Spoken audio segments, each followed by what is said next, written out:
The Campus Martius is a massive, sprawling plain, a floodplain, and it's got streams and springs, and it's a pretty wet area, and so there's not much buildup in Rome's early existence. It's designated and dedicated to Mars from the very beginning. And it's the Tarquin kings that give that land that they owned to the people of Rome, and then it becomes used for practicing military maneuvers and athletic competitions. The first big structure to be constructed in the Campus Martius area is the Villa Publica. We don't know too much about it archaeologically, but we know it was massive and expansive, and the largest feature within it was the Saepta, the enclosure, the sheepfold, which is where the Roman men can come and gather and vote, and have their votes counted in the nearby Derivatorium structure. Through much of the Republic, not much building takes place, although there are the occasional temples that are being built, such as the Republican temples in the area known as Largo Argentina today. You won't have massive construction until the end of the Republic, and that is Pompey's theater. This is the largest of the 3 theaters ever built in the city of Rome. And Pompey's theater is dedicated by 55 BC, and much more than just a theater, it has temples and shrines, porticos, and even a curia for the use of the Roman Senate. And it's in that Roman Senate house that Julius Caesar is assassinated on the Ides of March in 44 BC. Julius Caesar had plans and ideas for the Campus Martius that he never realized. The Campus Martius is a massive, sprawling floodplain, almost 1 mile by 1 mile.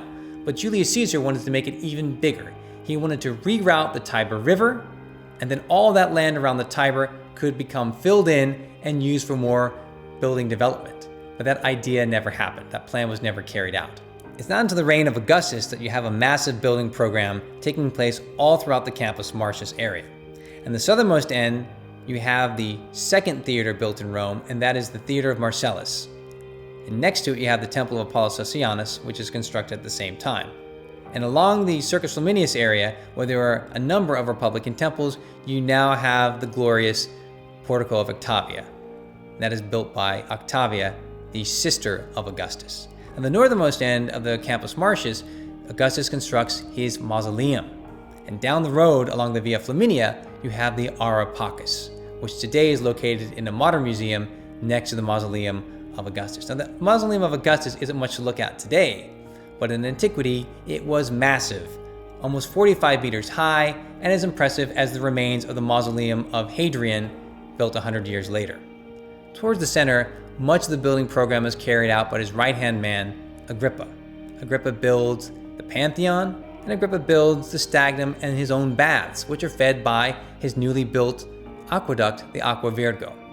After the fire of 80, the Emperor Domitian does a lot of building and rebuilding. He rebuilds the Pantheon, and he builds anew the stadium. And this was dedicated to Greek athletic competitions, and the stadium held up to 30,000 spectators. But it's really in the 2nd century that you have a massive build-up program. You have a number of vestrinum areas for the cremations of emperors and empresses. You have a number of temples that are constructed, such as the Temple of Hadrian and the Temple of Marcus Aurelius. And you have the Column of Marcus Aurelius, which in many ways mimics and imitates the previously built Column of Trajan, but in a much more successive way because it's in a piazza which is much more open and allows you to view the narration along the spiral. And of course, there are a number of fires that allow emperors to build anew previously constructed temples.